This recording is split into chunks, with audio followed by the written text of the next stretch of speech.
Hello Virgo, reading mo for the first week of the month. Pero kahit lumipas yung date na nakalagay sa title, timeless reading din naman to kagaya ng lahat ng readings ko rito. Maraming salamat Virgo sa patuloy na pagsuporta. So bye-bye bago ka man dito or bago. Bago ka man dito or bago. Bago ka man dito or matagal. Yan, Sun, Moon, Rising, Venus. Pero kahit cross-watcher, welcome.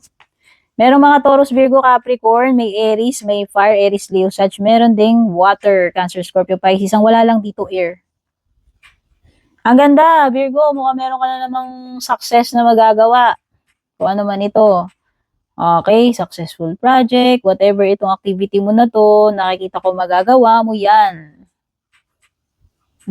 Success ka na naman, kung ano na naman to. Tsaka mukhang stable ka, nakikita ko financially stable ka. Yung career mo stable, yung negosyo mo malakas, alam mo yon.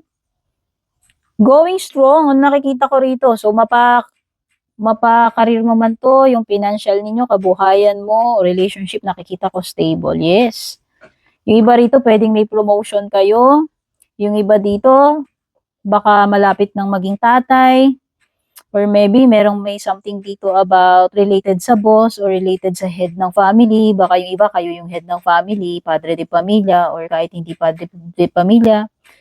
Yung iba dito, pwedeng meron kayong mataas na position, pwedeng known kayo, public servant, basta parang merong mataas na position eh. Or kung hindi ikaw yung person you're dealing with.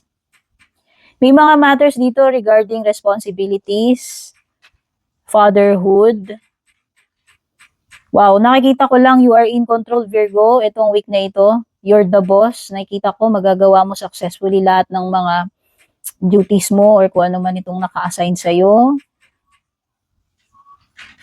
This is a strong personality. Someone na siya yung magti-take care of you. Kung person mo to ang ganda nito. Makakapag-relay ka dito sa person na to. Napaka-responsable niya. Yes. Good father, good husband, ganun, and good boss. Alam mo yun? Pwede ikaw yung tinutukoy dyan yung person na kadil mo. So, nakikita ko yung iba sa inyo dito. Merong bagong person. Merong new spark, new attraction dito. So, pwedeng iba magsisimula kayo ng bagong relationship or nagsisimula pa lang yung attraction, ano? Malakas yung sexual attraction dyan. At meron ding energy ng past person or it could be memories. Hindi lang naman ito about past person. Pwedeng nostalgia ito. Okay? Basta someone or something from the past na maaaring mag-resurface sa'yo.